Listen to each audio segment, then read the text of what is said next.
আমাদেরকে উদ্ধার করে কে? আল্লাহ ছাড়া আমাদের বাঁচানোর কেউ আছে?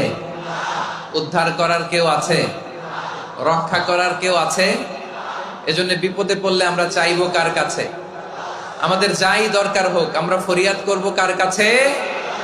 নাকি মাজারে যেয়ে চাবেন? মাজারে যেয়ে চাবেন? অনেকে তো মাজারে যেয়ে কপাল ঘষে, আছে না নাই?